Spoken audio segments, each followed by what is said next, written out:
You step outside your shelter. The air is thick, humid, prehistoric. You scan the tree line the way your body tells you to. Something in your gut says something out there is watching you. And today, what's watching you is 60 feet long. 12 tons en jij. Welcome to a world that never happened, and yet almost did. Here's what most people don't realize. Humans and dinosaurs missed each other by approximately 66 million years. The last non-avian, dinosaurs, vanished when an asteroid the size of a city slammed into what is now Mexico's Yucatan Peninsula. That was 66 million years ago.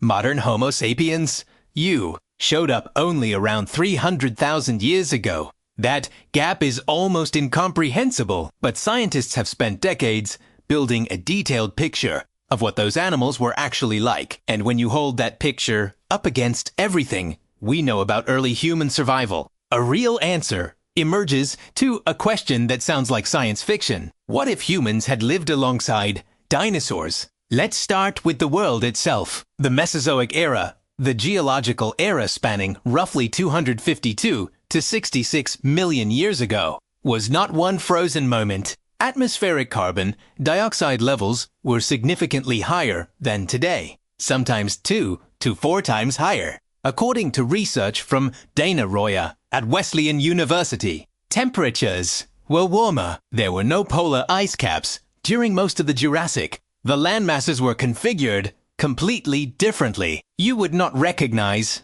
this world. The sky would be the same blue, but the forests, the coastlines, the very air would be alien. Now, the animals. Paleontologist Thomas Holtz Jr. at the University of Maryland has spent his career cataloging the diversity of theropod dinosaurs, the bipedal, often carnivorous group that includes Tyrannosaurus. What his work reveals is a food web of staggering complexity. Ambush predators, pursuit predators, apex predators specializing in armored prey. And your body was not built for any of it. Think about what early humans were actually good at. Endurance, taluse, comunicación.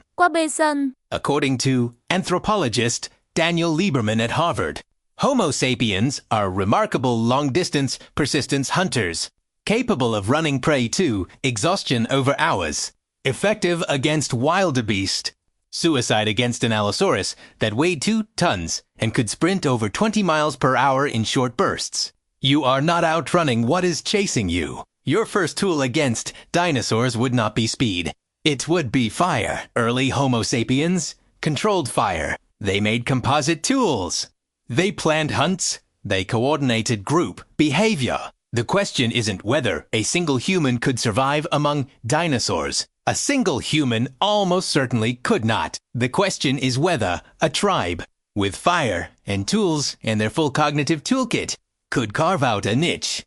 The answer almost certainly is yes, with enormous cost. Let's reconstruct a day. You wake before dawn inside a rock shelter, a natural overhang you've occupied for 11 days. Your group numbers about 28 people. The fire at the entrance has burned low. The people maintained it through the night. This fire is not comfort. This fire is abounding. Research on large predator behavior, including work by Karen Holtkamp at Michigan State University, consistently finds that fire is one of the few universal deterrents across species. Even animals that have never encountered it respond with avoidance. Your morning begins with observation. You watch the water source below for 20 minutes before anyone moves.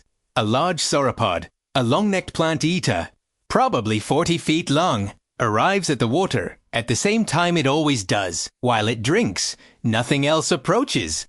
It's too large to attack, so you time your own water run to the sauropod's visit. You welcome in 8 feet of a creature the size of a building and it ignores you completely. You are too small to register as a threat or a meal.